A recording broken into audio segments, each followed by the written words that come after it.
వైఎస్ఆర్ కాంగ్రెస్ పార్టీతో రెడ్డి సామాజిక వర్గం ఉంటుందా లేకపోతే పూర్తిగా వదిలేసి వెళ్ళిపోతుందా అనే దానికంటే ముందు మనం ఇంకొక పదం మాట్లాడుకోవాలి.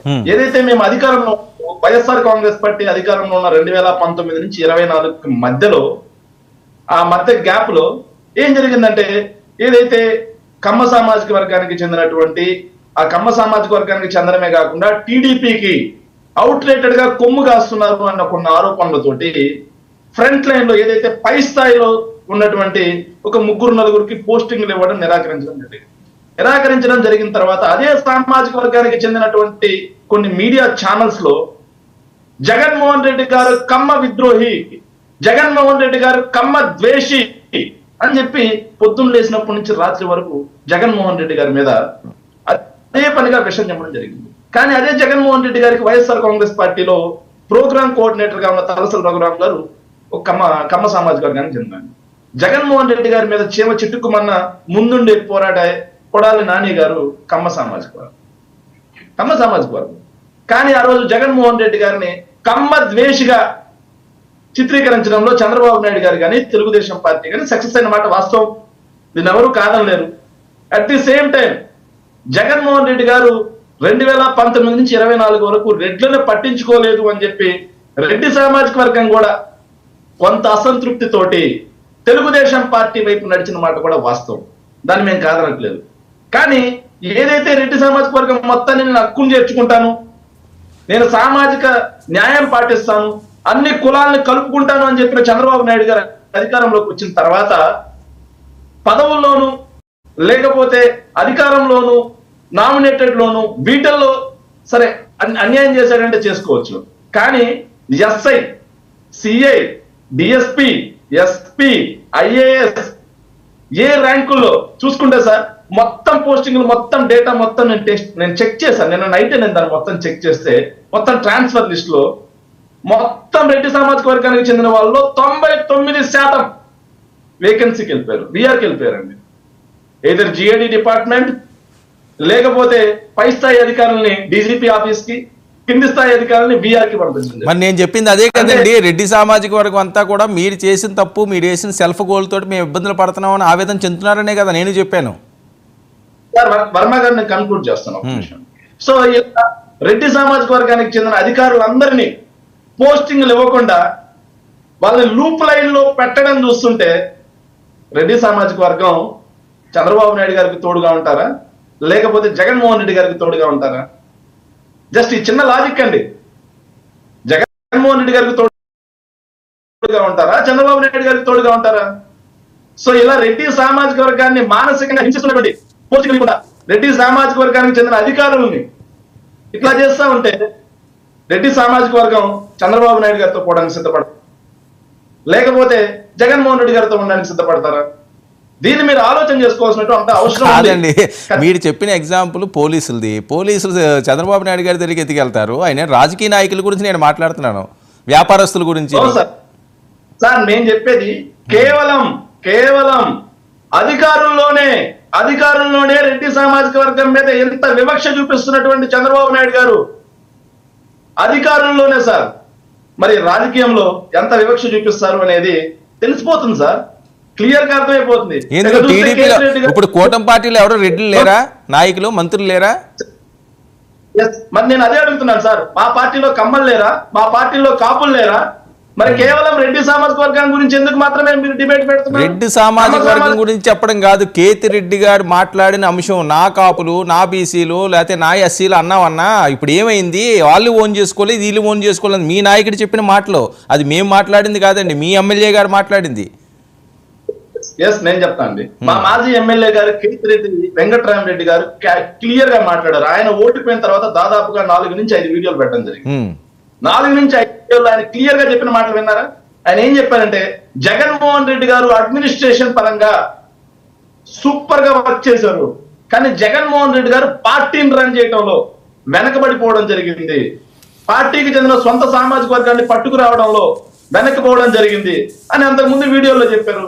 నిన్న వీడియోలో కూడా ఏం చెప్పారు అన్న, నా ఎస్సీ, నా బీసీ, నా ఎస్టీ అన్నావన్నా, కానీ మన సామాజిక వర్గాన్ని వదిలేయడం వల్ల తప్పు జరిగింది. అదేగా నేను చెప్పేది, అదే కదా నేను అన్నది. తప్పేముంది దాంట్లో? ఓడిపోయాం, వైఎస్ఆర్ కాంగ్రెస్ పార్టీ 2024 ఎన్నికల్లో ఓటమికి గురైంది. ఓటమికి గురి కావడానికి అయినటువంటి కారణాలు ఏవైతే ఉన్నాయో వాటన్నిటినీ కూడా పార్టీ అధినాయకత్వం ఖచ్చితంగా క్లియర్ గా మీ అందరం కూడా దాన్ని పార్టీ అధినాయకత్వం జగన్మోహన్ రెడ్డి గారు చుట్టూ ఉన్న వ్యక్తులు అందరూ కలిసి దాని గురించి కూలంకషంగా చర్చించి మేధోమదనం చేసి దానికి అనుగుణంగా మేము ఏం చేసుకోవాలి, ఎలా ముందుకెళ్ళాలి, తదుపరి మేము రాజకీయాల్లో ఎలా ముందుకెళ్ళాలి, నెక్స్ట్ మాకు స్థానిక సంస్థలు రాబోతున్నాయి, వాటి తర్వాత మళ్ళీ 29 ఎలక్షన్స్ కి ఎలా ప్రిపేర్ అవ్వాలి, అదే పనిగా ప్రతిపక్షంలో ఉన్నాం, ప్రజా సమస్యల పట్ల ఎలా పోరాటం చేయాలి, ఈ కూటమి అధికారంలోకి వచ్చి 50 రోజుల్లోనే ఆన్ గోయింగ్ ప్రాజెక్ట్స్ కొన్నిటిని అటకెక్కించింది, ఆన్ గోయింగ్ స్కీమ్స్ ని కొన్నిటిని అటకెక్కించడం జరిగింది. వాటన్నిటిని కూడా ప్రభుత్వం దృష్టికి తీసుకెళ్ళాలి, ప్రజా పోరాటాలు ఎలా చేయాలనేది మా పార్టీ నిర్ణయం తీసుకుంటుంది. దాంతో పాటుగా పార్టీకి దూరమైనటువంటి కొన్ని వర్గాలని ఎలా దగ్గర చేసుకోవాలనే విధంగా కూడా వైఎస్ఆర్ కాంగ్రెస్ పార్టీ బ్యాక్గ్రౌండ్ లో వర్క్ చేయడం జరుగుతుంది. ఖచ్చితంగా అందరినీ కలుపుకొని మేము మళ్ళీ రాజకీయాల్లోకి వస్తాం తప్పే ఉన్నట్లు. అజయ్, గుడ్ ఈవినింగ్ వర్మ గారు, మీకు ప్యానల్ ఉన్న మిత్రులందరికీ కూడా. అజయ్, ఏంటి ఆకర్ష పథకం మొదలు పెట్టారట, 70 కోట్లకి రాజ్యసభ ఎంపీలని కొంటున్నారట వైఎస్ఆర్సీపీ నుంచి, నిజమా?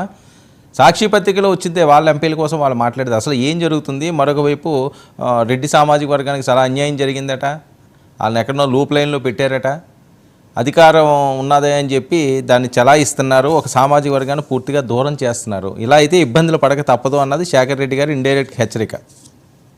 అంటే ఒకటి వర్మ గారు, ఇక్కడ నాకు తెలిసి తెలుగుదేశం పార్టీ పుట్టిన దగ్గర నుంచి ఈ రోజు వరకు కూడా ఒక కుల ప్రాతిపదికన పార్టీని ఎప్పుడు నడిపించలేదండి. వాడు రెడ్డినా, వీడు కమ్మనా, వీడు బలిజనా, లేకుంటే వీడు ఎస్సీనా, వీడు ఎస్టీనా, వీడు మైనారిటీనా, వీడు బీసీనా అని చెప్పేసి కులాన్ని కలిపి రాజకీయం ఎప్పుడూ చేయలేదు. ఇప్పుడు శేఖర్ గారు చెప్పారు, పోలీస్ అధికారుల్లో మొత్తం రెడ్లందరినీ వేరే దగ్గర పెట్టారు, లేకుంటే ఈరోజు కమ్మ సామాజిక వర్గం మొత్తం ఏకమైంది, జగన్మోహన్ రెడ్డికి కమ్మ సామాజిక వర్గ వ్యతిరేకిగా చిత్రీకరించారు. మేమేం చిత్రీకరించలేదు వర్మ గారు, ఇవన్నీ కూడా కమ్మ సామాజిక వర్గంలో కమ్మాళ్ళకి జగన్మోహన్ రెడ్డి మీద కోపం ఎందుకు వచ్చిందండి? కొడాలి నాని లాంటి వ్యక్తుల్ని పెట్టుకొని ఒక మంత్రి ఇస్తే తప్పులేదు, ఎమ్మెల్యే గెలిపించుకున్నాడు తప్పులేదు, కానీ అతను మాట్లాడే దౌర్భాగ్యకరమైన భాషని కట్టదిట్టు చేయకుండా ప్రజల్లో అలా గాలికి వదిలేసేసరికి ప్రజలకు కూడా చిరాకు దుప్పుతుందండి. ప్రజలు కూడా మాటలు వినలేక అనేక సార్లు చెప్పారు. ఈరోజు ఆ పార్టీ నుంచి వసంత కృష్ణ ప్రసాద్ గారు తెలుగుదేశం పార్టీలోకి వచ్చి తెలుగుదేశం పార్టీలో ఎమ్మెల్యేగా గెలిచారండి. ఆయన కమ్మ సామాజిక వర్గానికి సంబంధించిన వ్యక్తే కదా. పార్టీలో నుంచి వచ్చిన వాళ్ళు చాలా మంది, కోటంరెడ్డి శ్రీధర్ రెడ్డి గారు కూడా రెడ్డి సామాజిక వర్గానికి సంబంధించిన వ్యక్తే కదా వర్మ గారు. ఆయన జగన్మోహన్ రెడ్డి గారు ముఖ్యమంత్రిగా ఉన్నప్పుడే కదా ఫస్ట్ కోటంరెడ్డి శ్రీధర్ రెడ్డి గారు కదా బయటకు వచ్చింది, నెల్లూరు జిల్లా నుంచి బయటకు వచ్చి ఆయన ఏం మాట్లాడారు? జగన్మోహన్ రెడ్డి గారు మేము చెప్పే మాటలు వినే పరిస్థితిలో లేడు, ఆయన కొంతమంది మాయలో పడిపోయాడు, ఆయన వల్ల రాష్ట్రం నాశనం అయిపోతుందని కదా కోటంరెడ్డి శ్రీధర్ రెడ్డి గారు బయటకు వచ్చి మాట్లాడటం మొదలుపెట్టింది. శ్రీధర్ రెడ్డి గారు వచ్చిన తర్వాత కదా నెల్లూరు జిల్లాలో ఉన్న రెడ్లందరూ కూడా ఒక ఆలోచనకి రావడం మొదలుపెట్టింది. ఈ రోజు మాట్లాడితే కమ్మ వాళ్ళంతా ఏకమై, లేకుంటే కొన్ని పచ్చ మీడియా, లేకుంటే కమ్మ పత్రికలు అంటున్నారు. సార్, పత్రికలన్నీ ఒక కులానికి పనిచేయవు సార్, ప్రజల కోసం పనిచేస్తాయి. అవి వాటి రంగం పరంగా ముందుకెళ్తే తప్ప కులానికో లేకుంటే మతానికో పనిచేయవు ఏ పత్రికలు కూడా. శేఖర్ రెడ్డి గారు తెలుసుకోవాలి కూడా. ఈరోజు పలానా ఛానల్, ఇప్పుడు సాక్షి ఉందండి, సాక్షి రెడ్డికి మాత్రమే పనిచేస్తుందా? కేవలం రెడ్ల గురించి మాత్రమే రాస్తున్నారు సాక్షిలో? కాదు కదా. వాళ్ళు అబద్ధాలు రాసినా, తప్పులు రాసినా, కథనాలు రాసినా సరే రాస్తుంటారు. రాసేటోడు రెడ్డా? కాదు కదా. ప్రింట్ చేసేవాడు రెడ్డా? కాదు కదా. పేపర్ వేసేవాడు రెడ్డా? కాదు కదా. అన్ని కులాల వాళ్ళు ఉంటారు సార్. ఈరోజు సాక్షి బిల్డింగ్ అన్ని కులాల వాళ్ళు కలిపి కడితేనే కదా సార్ ఆ బిల్డింగ్ లేచింది. కేవలం రెడ్డి ఒక్కడే కట్టలేదు కదా అక్కడ. ఈరోజు మనం కులాల గురించి మాట్లాడుకున్నాం, చాలా దౌర్భాగ్యం అండి. కేతిరెడ్డి గారు కూడా ఆయన వీడియోలో ఏం చెప్పాడు తెలుసా వర్మ గారు? సార్, మీరు నా ఎస్సీ, నా బీసీ, నా మైనారిటీ అన్నారు, వాళ్ళు మనల్ని నమ్మలేదు అంటే అర్థం ఏంటి? నువ్వు నొక్కిన బటన్ ప్రజలు నమ్మలా. ఎందుకంటే నువ్వు బటన్ ఎంత నొక్కావో, రూపాయి కోసం బటన్ నొక్కి 100 రూపాయలు నొక్కేసావు సంగతి ప్రజలకు అర్థమైపోయిందని కేతిరెడ్డి గారు ఇండైరెక్ట్ గా చెప్పడం జరిగింది. ఇంకొకటి, నువ్వు నా ఎస్సీ, నా ఎస్టీ, నా బీసీ, నా మైనారిటీ అన్నావు, కానీ మన రెడ్లు వాళ్ళు కూడా దూరం అయిపోయారు కదా నీకు, నువ్వు వాళ్ళకు కూడా సరిగా పట్టించుకోలేదు కదా అని. అది మనమన్న మాట కాదు కదా. ఆయన రిలీజ్ అయ్యాడు కేతిరెడ్డి గారు. అదేవిధంగా సినిమా టికెట్ల అంశం మీద కూడా మాట్లాడాడు వెంకటరామరెడ్డి గారు. అసలు సినిమా విషయాల్లో మనం వేలు దొరచాల్సిన అవసరం లేదు. పవన్ కళ్యాణ్ గారు సినిమాకి రేట్లు పెంచండి, రేట్లు తగ్గించండి, సినిమాని అడ్డుకోండి, సినిమా దగ్గర పోలీసులను పెట్టండి, ఇవన్నీ ఎందుకు సార్? అసలు మనకి సినిమా నచ్చితే అభిమాని అవసరమైతే 10,000 రూపాయలు బ్లాక్ లో టికెట్ కొనుక్కొని మరి సినిమా చూస్తాడు తప్ప అసలు వాటిలోకి ఏళ్ళు ఎందుకు పెట్టాం? ఈరోజు అటువంటి వాటి పరికమాల అన్ని ఇష్యూలో మనం వేలు పెట్టే కదా ఈరోజు ఈ పరిస్థితికి వచ్చాం. ఇవన్నీ మనం తెలుసుకోలేకపోయామని ఆయన చెప్పాడు. ఆయన కేవలం ఒక కులాన్ని తీసుకొచ్చి కేతిరెడ్డి గారు ఏం చెప్పలేదు. అక్కడ ఇష్యూస్ అన్ని ఆయన నెమరు వేసుకున్నాడు. మనం ఎందుకు ఓడిపోయాను రియలైజ్ అయ్యాడు. రియలైజేషన్ అయ్యి జగన్మోహన్ రెడ్డి గారికి ఇలా చెప్పాడు, ఏమండి మనం ఇవన్నీ చేశాం, మనం ప్రజల్లో వీక్ అయిపోయాం, కేవలం ఒక రెడ్డి కులం అనే కాదు ఎస్సీ బీసీ మైనారిటీ అన్ని కులాలు మనం వీక్ అయిపోయి మన పార్టీ వెనకబడిపోయింది అని చెప్పాడు. ఇప్పటికన్నా తెలుసుకోండి సార్, కేవలం పైన ఇద్దరు గురించి సలహాలు తీసుకుంటే పార్టీ అడుగు తినిపోయింది సార్ అని క్లారిటీ ఇచ్చాడు సార్. ఇక్కడ ఆ విషయం శేఖర్ రెడ్డి గారు నాకంటే బాగా చదువుకుని ఉండొచ్చు, రాజకీయాల్లో సీనియర్ అయి ఉండొచ్చు, ఆయన తెలుసుకోవాలా. ఈ రోజు సార్ అందరూ ఒకటి వర్మ గారు ప్రతి ఒక్కరికి ఏమైందంటే కమ్మ కమ్మ కమ్మ కమ్మ ఈ వార్డు తీసుకురాకండి సార్. వీళ్ళు 2019లో కూడా 36 మంది కమ్మ డిఎస్పీలు వేసాడు చంద్రబాబు నాయుడు ఎలక్షన్ అది ఎన్నికల దిగే ముందు అని మాట్లాడారు. ఒక్క కమ్మ డిఎస్పీని చూపించగలిగారా వీళ్ళు? ఒక్కలంటే ఒక్కళ్ళు చూపించగలిగారా సార్? ఈ రోజు మీరు ఇంకో మాట అన్నారు, 70 కోట్ల రూపాయలు ఖర్చు పెట్టి ఏదో రాజ్యసభని కొంటున్నారా అని. రాసింది మేమా? రాసింది వాళ్ళ పత్రికనే కదా, సాక్షి పత్రికనే కదా.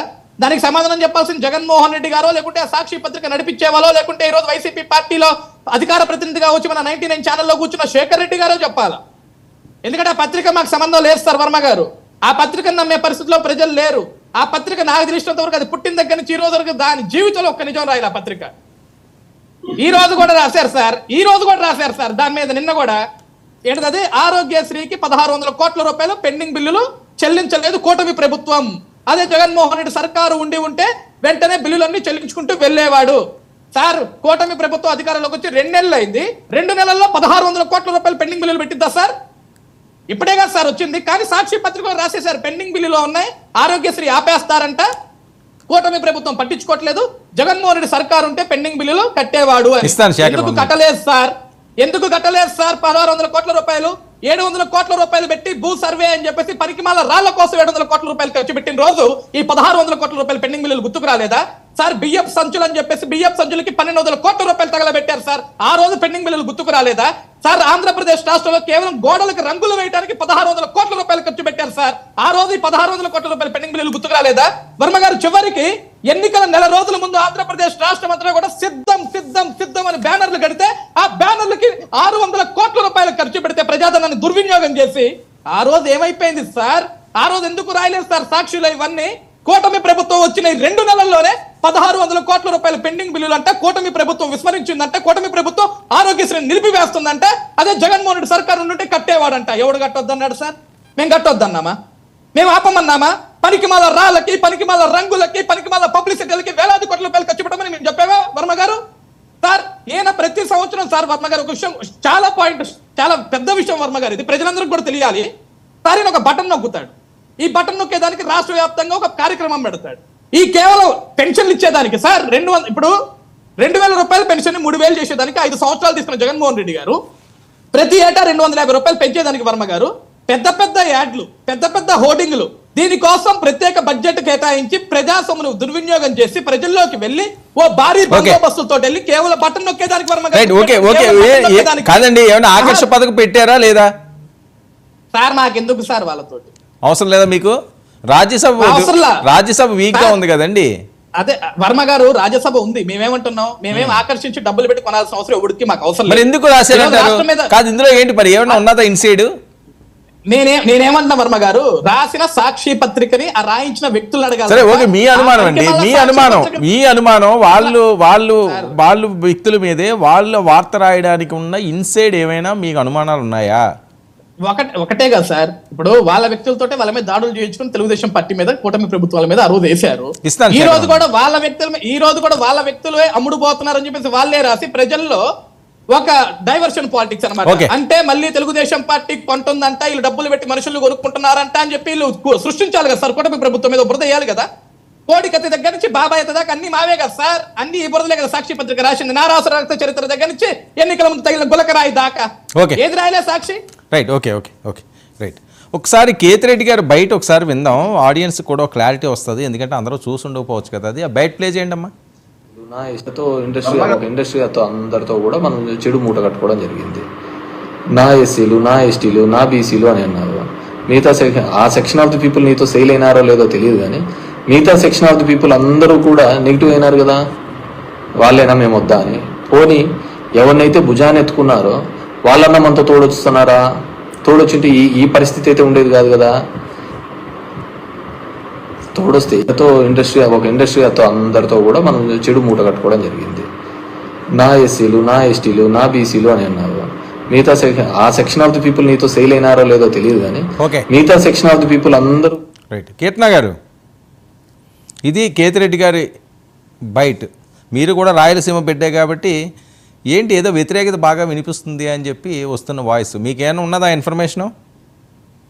ముందుగా మీకు అలాగే ప్యానల్ పెద్దలకి 99 వీక్షకులకు నమస్కారం సార్. నమస్తే. మేము ముందు నుంచి ఇదే మాటగా చెప్తున్నాను సార్. ఎలక్షన్ కి ముందు కూడా ఇదే మాట చెప్పాను. అప్పుడు కూడా వీళ్ళు ఇదే ప్యానల్లో కూర్చునేసి ఆయన వెక్కిలి నవ్వులు నవ్వుతూ వైసీపీ అధికార ప్రతినిధులు కూర్చొని మమ్మల్ని వెతిరిస్తూనే మాట్లాడుతూ ఉన్నారు. ఆ అసెంబ్లీ గేట్ కూడా తొక్కనే పవన్ కళ్యాణ్ గారిని మాట్లాడము, ఇద్దరు 2 చోట్ల ఓడిపోయిన వాళ్ళకి అధికార ప్రతినిధి వచ్చి మీరేం మాట్లాడతారని మమ్మల్ని హేళన చేయడం తప్ప. అవన్నీ వెంకటరెడ్డి గారు కదండి, శేఖర్ కూడా అలా చేశాడా? ఏ రెడ్డి అయితే ఏముంది సార్, పల్లాలు కొట్టుకోవడానికి అందరిట్లో ఒకటే అయిందా ఇక్కడ?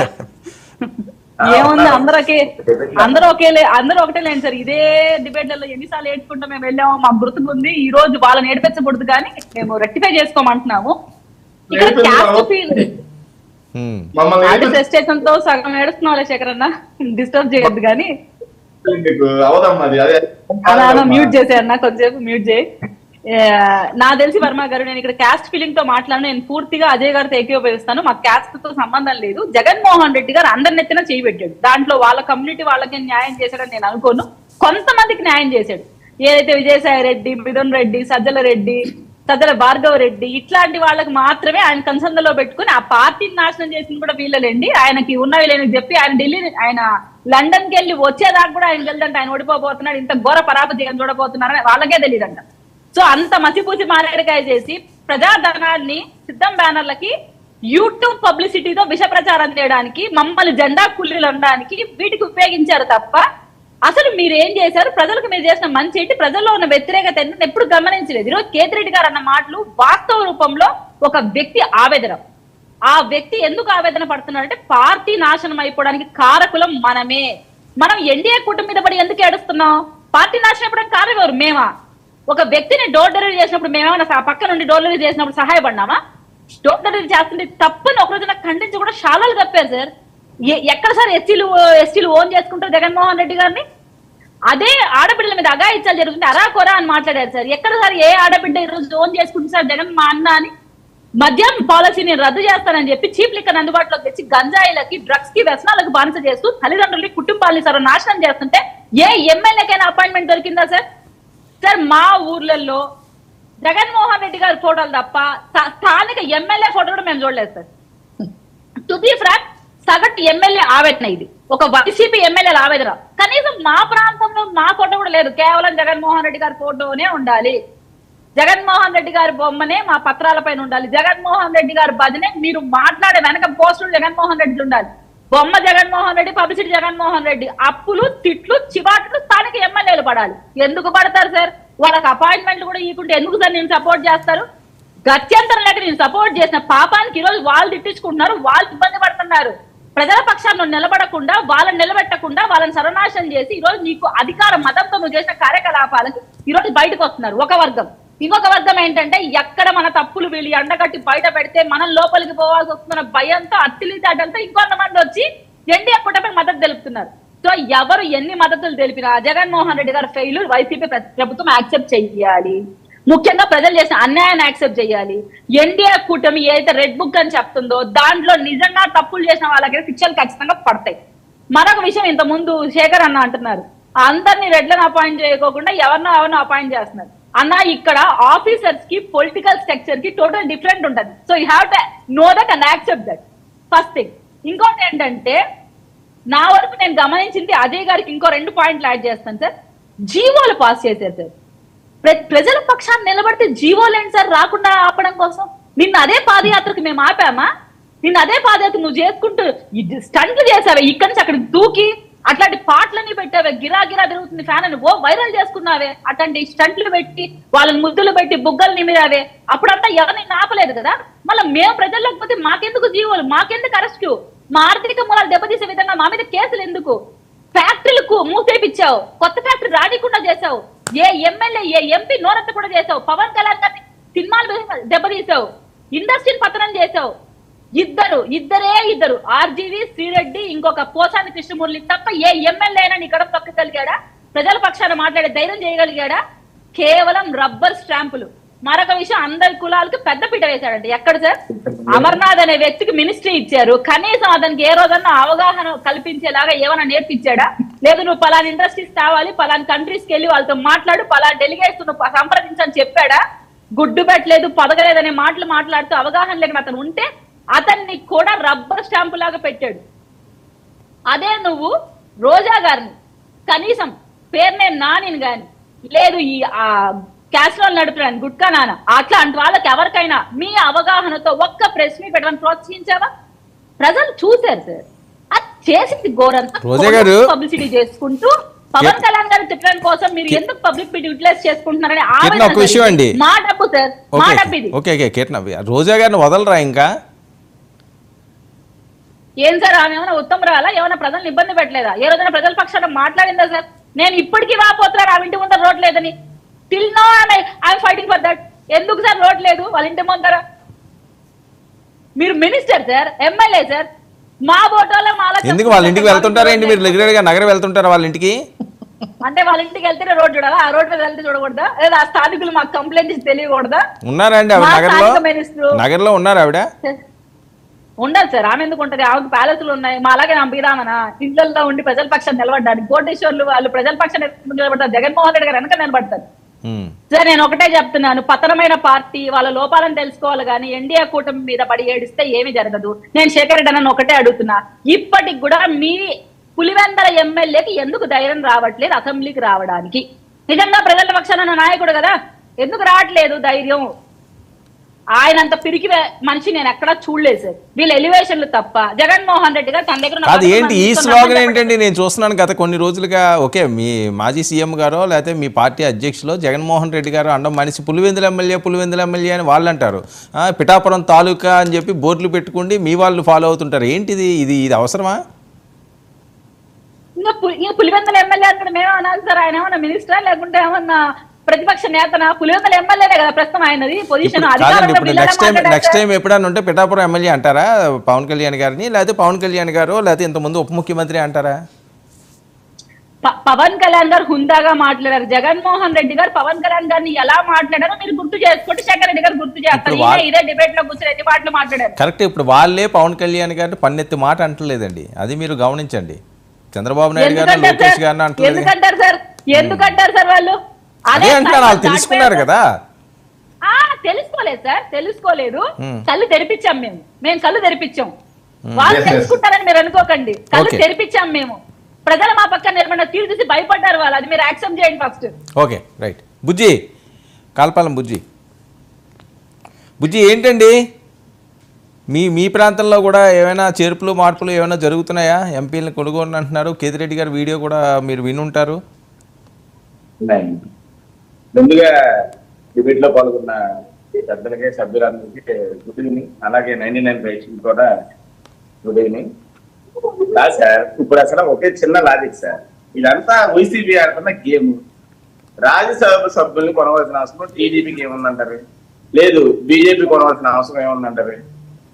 లేకపోతే మేము డైరెక్ట్ గా మేము అమ్ముడు పోతాకి రెడీగా ఉన్నాము కాబట్టి మమ్మల్ని కొనుక్కోండి అని బేరం పెట్టారా అనేది నాకు డౌట్ వస్తుంది సార్ వైసీపీ పార్టీ. ఎందుకంటే ఇవాళ సాక్షి పేపర్లోనే అది రావడం వల్ల ప్రజలకు కానీ అలాగే కూటమి కార్యకర్తలకి నాయకులకి అందరికీ డౌట్ వచ్చింది ఏంటంటే సాక్షి పేపర్ ఉన్నదే రాయదు నిజాలు కాబట్టి ఇది సృష్టించి మా రాజ్యసభ సభ్యులు 70 కోట్లకి అమ్ముడుపోతున్నారు అనేది సాక్షి పేపర్ రాసిందంటే మరి ఎవరికి అమ్ముడుపోతున్నారో కూడా అది స్పష్టంగా రాస్తే చిన్న ఇంటి ఇవ్వడానికి సాక్షి పేపర్ ద్వారా ఇలా ఇంటి ఇచ్చారేమో అనేది నా ఒపీనియన్. అలాగే శేఖర్ రెడ్డి అన్న 2 నెలల తర్వాత చూస్తున్నాను నేను. ఎందుకంటే కీర్తన గారు అన్నారు ఆ రోజున డెబేట్లు ఈయనే మాట్లాడింది. పవన్ కళ్యాణ్ గారు 2 సార్లు ఓడిపోయాడు, పవన్ కళ్యాణ్ అతను గెలుస్తాడా, పవన్ కళ్యాణ్ పార్టీ నాయకుడా అన్న మాట్లాడిన మాటలు శేఖర్ రెడ్డి గారు మాట్లాడారు. ఆ రోజు నేను మాట్లాడాను కూడా పిఠాపురం 100% గెలుస్తారండి. చాలా జరిగినాయి అనుకోండి, గత వదిలేయండి. ఇవాళ అయితే వైసీపీ పార్టీ బాగా డిప్రెషన్ లో ఉన్నారు. ఆ డిప్రెషన్ నుంచి బయటికి రావడానికి ప్రజల్లోకి వచ్చి ప్రజాక్షేత్రంలో మేము ఎందుకు ఓడిపోయాం, మీరు చేసిన అరాచకాలు, మీరు చేసిన అన్యాయాలు. ఇంకో విషయం మాట్లాడుతూ మీరు కమ్మ సామాజిక వర్గంలో జగన్ గారికి సపోర్ట్ గా కొడాల నాని గారు ఉన్నారని ఇందాక ప్రస్తావించారు. కొడాల నాని గారు కమ్మ సామాజిక వర్గానికి సపోర్టర్ గానో లేకపోతే ఇంకోటి గానీ మాట్లాడారు. ఓన్లీ కమ్మ సామాజిక వర్గాన్ని కించపరచడానికి, అలాగే చంద్రబాబు నాయుడు గారిని, లోకేష్ గారిని అవమానపరచడానికి ఆ రోజున కొడాల నాని గారిని వాడుకోవడం జరిగింది. అంతేగాని కమ్మ సామాజిక వర్గానికి వైసీపీ పార్టీలో అన్యాయం జరిగిందంటే 100% వాస్తవం. సెకండ్ క్యాబినెట్ లో ఒక్క మినిస్టర్ కూడా కమ్మ సామాజిక వర్గం వ్యక్తులు లేరు. దాన్ని మీరు అంగీకరించాలి. ఎందుకంటే ఇవాళ శాసనసభ ఉమ్మడి ఆంధ్రప్రదేశ్ లో కానీ అంత ముందు ఆంధ్రప్రదేశ్ లో కానీ క్యాబినెట్ లో కమ్మ సామాజిక వర్గం లేని క్యాబినెట్ లేదు. మీ ఒక్క వైసీపీ క్యాబినెట్ లోనే కమ్మ సామాజిక వర్గానికి లేకుండా కమ్మ సామాజిక వర్గాన్ని మీరు తొక్కడానికి ట్రై చేశారు. మీరు చేసుకున్న గోతులు మీరే పడ్డారు ఇవాళ. ఎందుకంటే మీరు చేసిన అన్యాయాలు, అక్రమాలు మీరు అన్ని ప్రజలు గమనించారు కాబట్టి మీకు తీర్పు అనేది ఇచ్చారు శేఖర్ రెడ్డి గారు. ఎందుకంటే మీరు నేను డిబేట్ లో పాల్గొన్నది చాలా మంది, ఎలక్షన్ ముందే పాల్గొన్నాం, తర్వాత పాల్గొలేదు కాబట్టి చెప్తాను. మీరు చేసిన అరాచకాలు, అలాగే మీరు చేసిన మర్డర్లు, దుర్మార్గాలు అవన్నీ ఇవాళ ప్రజలు గమనించి మీకు తీర్పు ఇచ్చారు. ఈ తీర్పుని కొనసాగించుకుంటూ మీరు ప్రజల్లోకి వెళ్ళి మీరు చేసిన తప్పులన్నీ సరిదిద్దుకుంటూ చూసుకోవాలి. కానీ మమ్మల్ని ఆ పార్టీకి ఉంటుంది, మమ్మల్ని ఈ పార్టీకి ఉంటుందని మీకు మీరే బేరాలు పెట్టుకోమాకండి. మిమ్మల్ని కొనే పరిస్థితిలో ఇవాళ ఎన్డీఏ గవర్నమెంట్ కానీ అలాగే తెలుగుదేశం పార్టీ కానీ లేదు. మీ అవసరాలు ఏ పార్టీకి లేదు. కేంద్రంలో బీజేపీకి లేదు, ఈ రాష్ట్ర ప్రభుత్వంలో ఎన్డీఏ కూటమికి కూడా లేదు. అది గమనించాలి శేఖర్ రెడ్డి గారి ముందు. మీరు అది గమనించి మీరు మీ ప్రయత్నాలు మీరు ఎదురు చేసుకుంటా ప్రజల్లో తిరగండి. ఎప్పుడు కన్నా మొన్నటి వరకు సెక్యూరిటీలు పెట్టుకుని ప్రజల్లోకి రాకుండా ఓన్లీ బట్టలు నొక్కుతాకే కీర్తన గారు అంటే బట్టలు నొక్కుతాకే మీటింగ్లు పెట్టుకుని బట్టలు నొక్కుతాకే కార్యక్రమాలు పెట్టి ప్రజాధనాన్ని దుర్వినియోగం చేశారు. ఇన్ని కోట్ల రూపాయలు మీరు ప్రజాధనాన్ని సిద్ధం పోస్టులు కానీ వేరేగా కానీ ఖర్చు పెట్టినప్పుడు మీకు తెలియలేదా? ఆరోగ్యశ్రీలో మీ దగ్గర ఉన్న అది బకాయిలే కదా, 1400 కోట్లు మీ దగ్గర ఉన్న బకాయిలు అయ్యి. ఆ బకాయిని మీరు ఎందుకు తీర్చలేదు? ఎందుకు తీర్చలేకపోయారు? అది కూడా ప్రజలకు సమాధానం చెప్పండి. ఇడుగుల రజనీ గారు వచ్చి 1600 కోట్లు గవర్నమెంట్ రిలీజ్ చేయాలంటూ అది కూడా చాలా ఆశాస్పదం. ఆవిడ మినిస్టర్ శేఖర్ రెడ్డి గారు ఏదో చెప్తారు, ఏంటి శేఖర్ రెడ్డి గారు మాట్లాడారు సార్. పక్క టీడీపీ, ఇంకో పక్క జనసేన, ఇంకో పక్క బీజేపీ, ఈ మూడు కలిసి అధికారంలో ఉన్నాయండి. కూటమి పార్టీ ప్రతిపక్షంలో ఉంది వైఎస్ఆర్ కాంగ్రెస్ పార్టీ నుంచి నేను ఒక్కరినే. వాళ్ళకి తలా 10 నిమిషాలు ఇచ్చారు, కానీ నాకు ఒక్కడికి 5 నిమిషాలు ఇచ్చారు. ప్రతిపక్ష కోరుకున్న పార్టీ, ప్రతిపక్ష పార్టీ కాదు మీది, ప్రతిపక్ష హోదా కోరుకున్న పార్టీ మీది.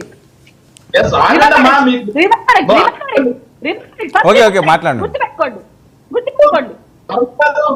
వాళ్ళు ఆపిస్తారా? వాళ్ళందరికి సమాధానం చెప్తారు. 2 నిమిషాలు అయితే సమాధానం చెప్పండి.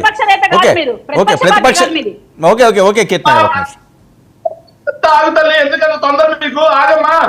మాట్లాడండి. లేకపోతే చదువుకో, పీడిఎఫ్ పంపిస్తా. మాకు చెప్పకండి కానీ మీరు వాస్తవాలు చెప్పండి. కాదు, కనీసం కొంచెం బేసిక్స్ ప్రిపేర్ అయ్యి వచ్చి మాట్లాడండి. సబ్జెక్ట్ తెలియకపోతే తెలుసుకోండి నేను చెప్తాను క్లాసెస్. ఒక్క నిమిషం.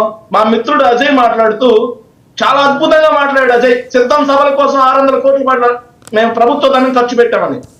Challenge to Ajay. ఈ రోజు మీరు అధికారంలో ఉన్నారు. అజయ్ సోషల్ మీడియాలో కూర్చొని అబద్ధాలు మాట్లాడడం, మీడియాలో కూర్చొని అబద్ధాలు మాట్లాడడం కాదు.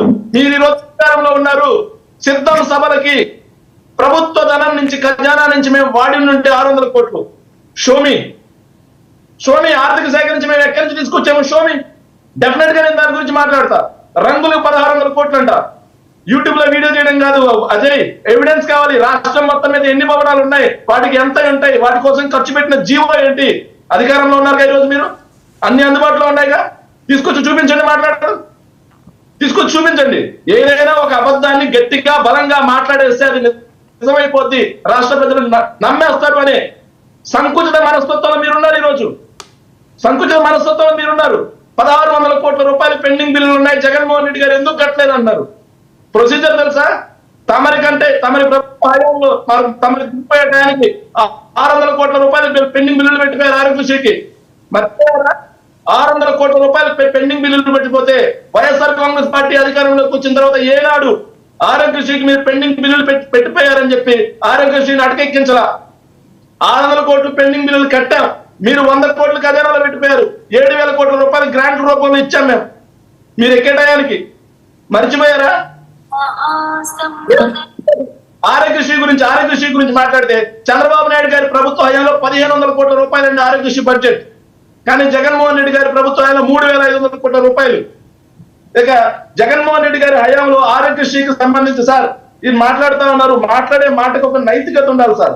ఆరోగ్యశ్రీ పథకంలో 3,257 ప్రొసీడింగ్స్ తీసుకొచ్చాం. దాదాపుగా 1,500 ప్రొసీడింగ్స్ పెంచాం మేము. పెంచడం ద్వారా బడ్జెట్ పెరిగింది. ఎవ్రీ 3 months కి గవర్నమెంట్ పాలసీ పెట్టుకుంది వైఎస్ఆర్ కాంగ్రెస్ పార్టీ అధికారంలో ఉన్న రోజులు. ఎవ్రీ 3 months కి మేము బిల్లులు పే చేయడం జరిగింది. జనవరిలో మేము పెండింగ్ బిల్లులు అన్ని డిసెంబర్ వరకు పే చేశాం. తర్వాత జనవరి, ఫిబ్రవరి, మార్చికి సంబంధించి ఏప్రిల్లో పే చేయాలి. ఏప్రిల్లో పే చేయాల్సి ఉంటే ఏప్రిల్లో అధికారంలో ఉన్నది ఎవరండి? ఏప్రిల్లో కోడ్ వచ్చింది. కోడ్ వచ్చిన తర్వాత ఆగిపోయింది పెండింగ్ బిల్స్ అన్ని. తర్వాత మీరు అధికారంలోకి వచ్చి 60 రోజులు అవుతుంది. మీరు కేవలం ఆర్బీఐ బాండ్ల ద్వారా 12,000 కోట్ల రూపాయలు అప్పు తీసుకొచ్చారు ఈ రోజు వరకు. కనీసం పేదల ఆరోగ్యం కోసం 1,600 కోట్లు కట్టలేరా? మీరు కట్టలేక, మీకు చేతగాక, చేవలేక అసమర్థులై ఉండి వైఎస్ఆర్ కాంగ్రెస్ పార్టీ మీద దుమ్మెత్తిపోస్తారా? వైఎస్ఆర్ కాంగ్రెస్ పార్టీ మీద దుమ్మెత్తిపోస్తారా? కీర్తన గారు మాట్లాడుతూ ప్రతిపక్ష హోదా కోరుకుంటున్న పార్టీ. కోరుకోవాల్సిన అవసరం లేదు, ఎవరిని దేవించాల్సిన అవసరం లేదు. కీర్తన గారు 1957లో అసెంబ్లీకి సంబంధించి ఒక ప్రొసీడింగ్స్ వచ్చాయండి. ఆ ప్రొసీడింగ్స్ కి సంబంధించి దాన్ని అమెండ్మెంట్ ఎప్పుడు చేశారో తెలుసా? 2007లో అమెండ్మెంట్ చేశారు. యాక్ట్ నెంబర్ 3 అసెంబ్లీలో చేసిన చట్టం అది. ఆ చట్టంలో 12B అని ఒక పాయింట్ పెట్టారు. ఆ పాయింట్ ఏంటో తెలుసా అండి? అసెంబ్లీలో అధికారం పంచుకోకుండా ఉన్న పార్టీ ఏ పార్టీ అయినా సరే గ్రేటెస్ట్ న్యూమరికల్ నెంబర్ అంటే ప్రతిపక్షంలో 2 పార్టీలు ఉన్నాయనుకోండి, ఒక పార్టీకి 1 సీట్ వచ్చి రెండో పార్టీకి 2 సీట్లే వచ్చాయనుకోండి, ఆ 2 సీట్లు ఉన్న పార్టీ అపోజిషన్ పార్టీ అవుతుంది. దాన్ని నడిపే లీడర్ అపోజిషన్ లీడర్ అవుతాడు. ఎక్కడా కూడా మీరు చెప్తున్నట్టుగా 10% అనే హోదా ఏపీ అసెంబ్లీకి సంబంధించి యాక్ట్ లోనే లేదు. ఏపీ అసెంబ్లీకి సంబంధించి బిజినెస్ రూల్లో లేదు, అది యాక్ట్ లో లేదు. సో ఎక్కడ మేము అసెంబ్లీలో ప్రతిపక్ష హోదా వస్తే జగన్మోహన్ రెడ్డి గారు ఎండగట్టేస్తారు వీళ్ళ అబద్ధాలని వాళ్ళు భయపడుతున్నారు. ఈ రోజు మేం కాదు, వెరీ క్లియర్ గా ఉన్నాం మేము. ఇంకోటి కీర్తన గారు మాట్లాడుతూ నాకు చాలా నవ్వు వచ్చింది. కీర్తన గారు మాట్లాడుతుంటే నాకు ఎంత నవ్వు వచ్చిందంటే భయపడిపోతున్నాం మేమంతా. భయపడాల్సిన అవసరం మాకేంటండి? కీర్తన గారి అబద్ధాల గురించి మీరు మాట్లాడకూడదు. దయ్యాలు వేదాలు ఫలించినట్టుంటుంది. పవన్ కళ్యాణ్ గారు ఎన్నికలకు ముందు వాలంటీర్ల మీద విషం జిమ్ముతూ వాలంటీర్లు ఒక సంఘ విద్రోహ శక్తుల్లాగా మార్చి చూపించి 32,000 మంది మహిళలు మిస్ అయ్యారు. నాకు కేంద్ర హోంశాఖ నాకు ఇచ్చింది, నా కేంద్ర హోంశాఖ నుంచి ఇంటెలిజెన్స్ డిపార్ట్మెంట్ నాకు ఇచ్చిందని చెప్పారు. ఆ రోజు పవన్ కళ్యాణ్ గారు ఎవరండి? అడుగుతున్నాను. ఆ రోజు పవన్ కళ్యాణ్ గారి స్థాయి ఏంటి? ఆయన ఎక్కడైనా ఎలక్ట్ అయి ఉన్నాడా? లేకపోతే ఆయన ఎలక్ట్ అయి ఉన్నాడా? లేకపోతే సెలెక్ట్ అయి ఉన్నాడా? నామినేటెడ్ గా ప్రభుత్వంలో ఉన్నాడా? అధికారంలో ఉన్నాడా? లేకుండా కేంద్ర ప్రభుత్వానికి చెందిన నిఘా సంస్థలు పవన్ కళ్యాణ్ గారికి ఏ హోదాలు ఇస్తాయి? అది మేము ప్రశ్నిస్తే పవన్ కళ్యాణ్ గారిని మీరు కించపరుస్తున్నారు అది ఇదన్నారు. కానీ నిన్నటికి నిన్న కేంద్ర ప్రభుత్వానికి చెందిన కేంద్ర సహాయ మంత్రి బండి సంజయ్ గారు లావు శ్రీకృష్ణదేవరాయలు అడిగిన ప్రశ్నకి క్లియర్ గా కేటగారికల్ గా చెప్పారు. ఏం చెప్పారు? లెక్క అంతా ఊరికే చెప్పేస్తే సరిపోతే అధికారంలో మనం 44,685 మంది మిస్ అయితే 44,022 మంది దొరికారు, ట్రేస్ అయ్యారు. దాంట్లో 633 మంది ట్రేస్ కాలేదు. ఆ ట్రేస్ కాని వాళ్ళలో ఎంతమంది మనస్తాపం తప్పిన వాళ్ళు ఉన్నారు, ఎంతమంది ప్రేమ వివాహం పేరుతో దూరంగా ఉన్న వాళ్ళు ఉన్నారని క్లియర్ గా 4 పేజీలు జరిగింది. చంద్రబాబు నాయుడు గారి ప్రభుత్వ హయాంలో సార్ 4 ఏళ్లలో 1,548 మంది ట్రేస్ కాలేదు. అది అయిపోయిందండి ఆ సబ్జెక్టు. మళ్ళీ మీరు దాన్ని తీసుకొచ్చి మీరు నిన్న మొన్నటి వార్తలు తీసుకొచ్చి ఇప్పుడు ఫ్రెష్గా డిస్కస్ చేసి దాని మీద మీరు దాన్ని టైం తీసుకుంటారంటే మళ్ళీ టైం ఇవ్వలేదని ఫీల్ అవుతారు. నేను కన్క్లూడ్ చేయండి. మొన్నటి వార్త కాదు, వాళ్ళు ఆరోపణ చేశారు కాబట్టి చెప్తున్నాను. వాళ్ళు ఆరోపణ చేశారు కాబట్టి చెప్తున్నాను క్లియర్ గా. మరి పవన్ కళ్యాణ్ గారికి నేడు చిత్తశుద్ధి ఉంటే, పవన్ కళ్యాణ్ గారికి ప్రజల మీద జవాబుదారీతనం ఉంటే, పవన్ కళ్యాణ్ గారికి నిజంగా నైతికత ఉంటే, జనసేన పార్టీకి నైతికత ఉంటే, నేను ఆ రోజు తప్పు చేశా, నేను తప్పు మాట్లాడా, నా కేంద్రం ఇవ్వలేదు, నేను నోటికి వచ్చిన మాట మాట్లాడా, ఈ రోజు కేంద్రం చెప్పిందని చెప్పండి. లేకపోతే కేంద్ర ప్రభుత్వం ఈ రోజు పార్లమెంట్ లో ఇచ్చింది తప్పు అని చెప్పానండి. ఓకే, అంటే వాళ్ళకి అంటే శేఖర్ ఇంకొక లేటెస్ట్ విషయం, ఇప్పుడు వాళ్ళకి చిత్తశుద్ధి ఉన్నది కాబట్టి ప్రజా సమస్యల మీద జనసేన ఈ రోజు నుంచి అర్జీల జాతర మొదలుపెట్టిందట. సార్ తీసుకోమనండి సార్, వాళ్ళు అధికారంలో ఉన్నారు. మేము క్లియర్ గా చెప్తున్నాం సార్, మేము ప్రతిపక్షంలో ఉన్నాం, మేము క్లియర్, వాళ్ళు అధికారంలో ఉన్నారు. ప్రజలు వాళ్ళ హామీలని అన్నిటినీ కూడా నమ్మారు. వాళ్ళ పరిపాలన సుభిక్షంగా చేస్తారు అని చెప్పి ప్రజలు నమ్మి వాళ్ళకి అధికారం కట్టబెట్టారు. ప్రజలకి మీరు ఏం చెప్పారో అది చెయ్యండి. ఓకే, మీరు చేయండి. ప్రతిపక్షంగా మేము ఖచ్చితంగా సపోర్ట్ చేస్తాం. ఎందుకంటే 100%. ఇంకో మాట 1 minute అండి సార్, 1 minute. సో మేము క్లియర్ గా అడుగుతున్నాం, వీళ్ళు హామీలు అనేవి సూపర్ 6 హామీలు అనేవి కొత్తగా ఇంట్రడ్యూస్ చేసే పథకాలు ఏవైతే ఉన్నాయో వీటికి 4 నెలలు 5 నెలలు 6 నెలలు సమయం తీసుకోమనండి. కానీ ఆల్రెడీ ఆన్ గోయింగ్ లో ఉన్న ప్రాజెక్ట్స్ స్కీమ్స్ అండి. అమ్మఒడి అనే పథకం అది కంటిన్యూగా ఉన్న పథకం. మీరు ఇద్దరు అన్నారు, కనీసం ఒకరికైనా ఇవ్వండి. సంవత్సరం ఎందుకు ఇవ్వలేదు? ఈరోజు 40 లక్షల మంది తల్లులు వెయిట్ చేస్తున్నారు సార్. రైతు భరోసా కింద రైతన్నలకి ఈ సంవత్సరం ఎందుకు ఇవ్వలేదు?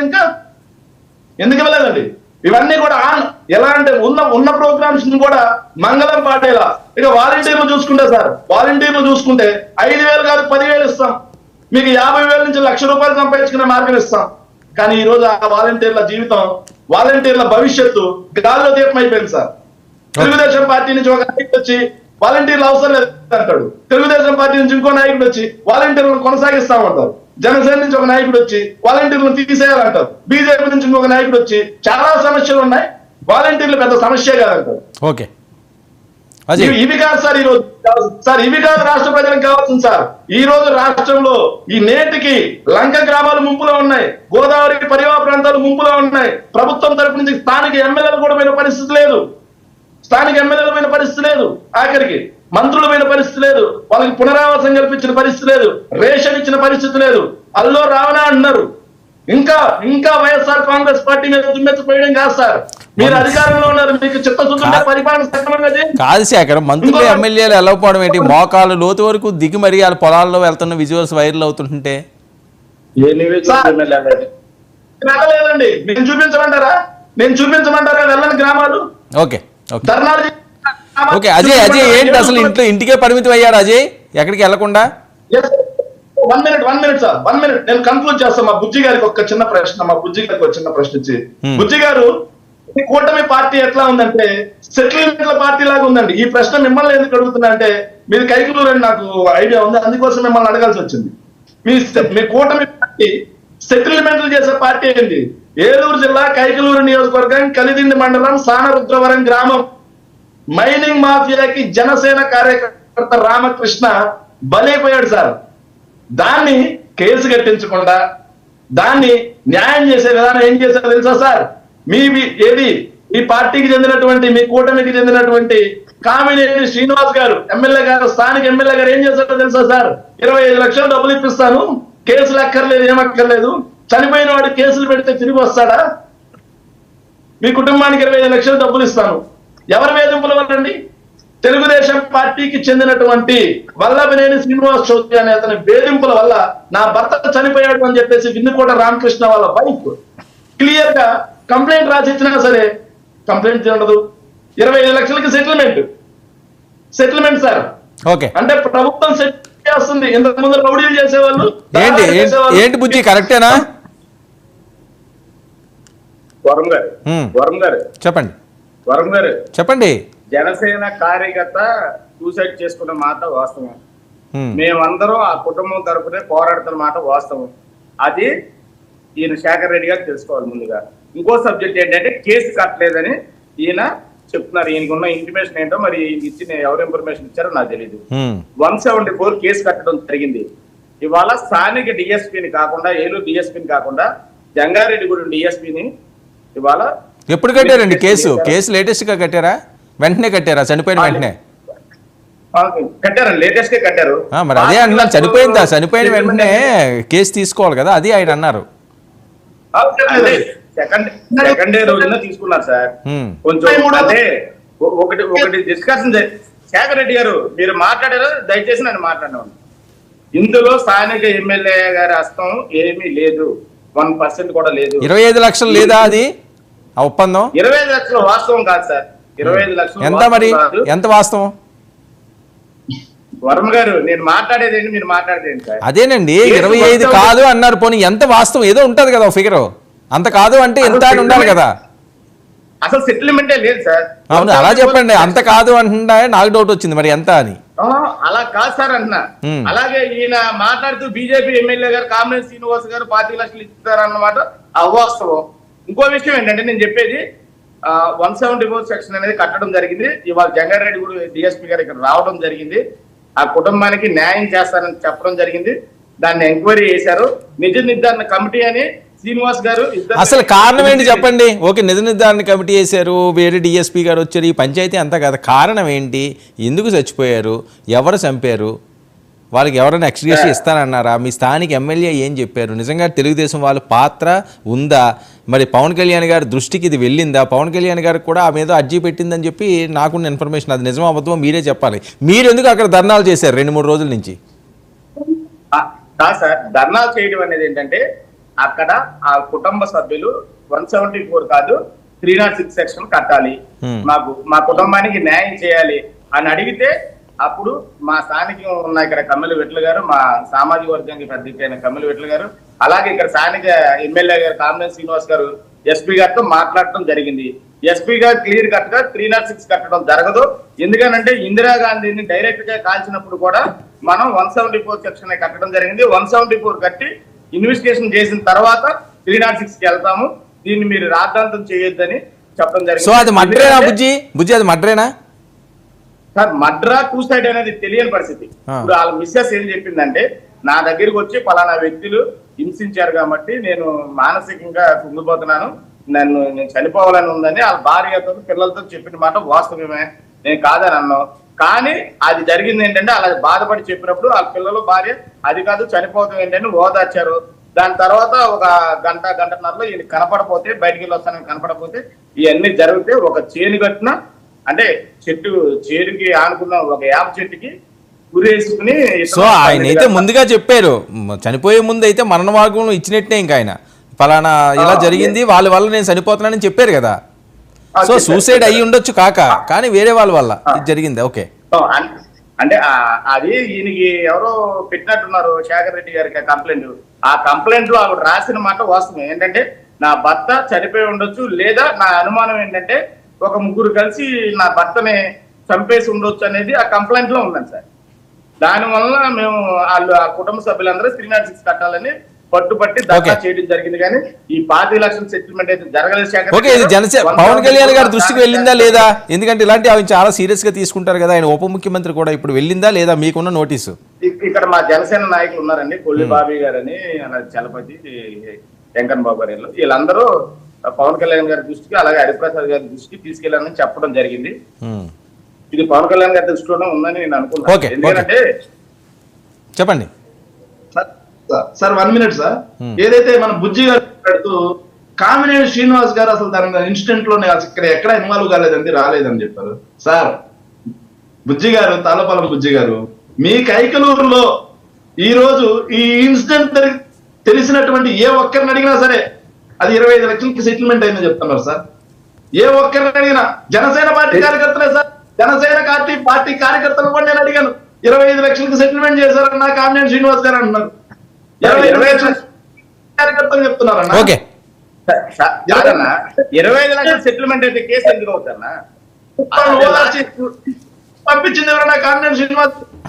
ఓకే అంటే బుజ్జి ఓకే, వాళ్ళకు ఉన్న అనుమానం ఏంటంటే ఇప్పుడు కేసుకి సెటిల్మెంట్కి సంబంధం లేదండి, సెక్షన్లు వేస్తారు. ఇది ఎంత అయిపోయిన తర్వాత ఏమన్నది కేసు వాపస్ తీసుకోవడానికి? కాదు వర్మ గారు, సెటిల్మెంట్ తీసుకుని డబ్బులు తీసుకుంటే ఇంకా కేసు ఏముంటది? అవునండి, వాళ్ళ ఒక్కల విషయం కాదు కదా, ఇది పబ్లిక్ అయిపోయినప్పుడు కేసు పెడతారు కదండి. ఎన్ని చోట్ల లేదు మనం, ఒకవేళ అదే జరిగితే జరిగిందో లేదో అన్నది అది పోలీసులు చూస్తారు. శేఖర్ రెడ్డి గారు ఏ జన సైనికులతో మాట్లాడారో నాకైతే తెలియదు. కానీ నేను ఒక విషయం చెప్తున్నా, నాకు తెలిసిన విషయం చెప్తున్నా. నేనంటే ఈ సీన్ లో ఉన్నాను కాబట్టి కామినేని శ్రీనివాస్ గారు ఆ కుటుంబాన్ని ఆదుకుంటారన్నమాట వాస్తవం. పవన్ కళ్యాణ్ గారి దృష్టికి తీసుకెళ్లి అంతవరకే జరిగింది. ఎలా ఆదుకున్నారు, ఏం ఆదుకున్నారు? ఇచ్చారా? మాట్లాడుతున్నారు సార్, మొన్నే వచ్చారు, సోమవారం ఇక్కడికి రావడం జరిగింది ఓకే అసెంబ్లీ అయ్యాక. అప్పుడు నేను పవన్ కళ్యాణ్ గారి దృష్టికి తీసుకెళ్ళాను. నేను పవన్ కళ్యాణ్ గారి దృష్టికి తీసుకెళ్లి ఆ కుటుంబానికి న్యాయం చేసే బాధ్యత నాది, నేను ఆ కుటుంబానికి న్యాయం అండగా నిలబడతాను. అజయ్ రెస్పాండ్. ఓకే వర్మ గారు, సరే వర్మ గారు, వర్మ గారు యాక్చువల్ గా శేఖర్ అన్నకి కొంచెం బాగా ఫ్రస్ట్రేషన్ పెరిగిపోయినట్టుంది నేను అడిగిన ప్రతి ప్రశ్నకు కూడా. ఫస్ట్ స్టార్టింగ్ లో వినండి శేఖర్ గారు వినండి please, let me complete. First episode లో చాలా పాజిటివ్ గానే ఉన్నారు కానీ సెకండ్ ఎపిసోడ్ బాగా బీపీ పెరిగింది ఆయనకి. నేను దానికి ఒక క్లారిటీ ఇస్తా వర్మ గారు, నేను దానికి ఒక క్లారిటీ ఇస్తా. ఇక్కడ 1600 కోట్ల రూపాయలు రంగులకు ఖర్చు పెట్టా అన్నారు, గవర్నమెంట్ మీదే ఉంది కదా తీసుకొచ్చి బయటికి చూపించండి, నేను ఒప్పుకుంటా సవాల్ అన్నాడు. సరే 1600 కోట్లు ఖర్చు పెట్టలేదు, ఎంత ఖర్చు పెట్టారు? దానికి సమాధానం శేఖర్ గారు, జగన్మోహన్ రెడ్డి గారు ఎవరో ఒకరు చెప్పాలి వాళ్ళ పార్టీలో. చెప్తారు కానీ శేఖర్ గారు వెయిట్, ఇంకా చెప్పడాలు ఏం లేవు, మీరు సింపుల్ గా దానికి కన్క్లూడ్ చేయండి. మీరు చెప్పి ఆయన చెప్పి ఇంకా 2-3 గంటలు పడుతుంది అది. కాదు వర్మ గారు నేను ఒక ఫిగర్ చెప్పా, అది కాదు అన్నాడు.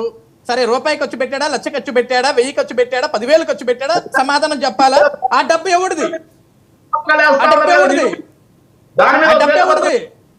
శ్వేతపత్రం వేస్తా శేఖర్ అన్న, శ్వేతపత్రం వేస్తా.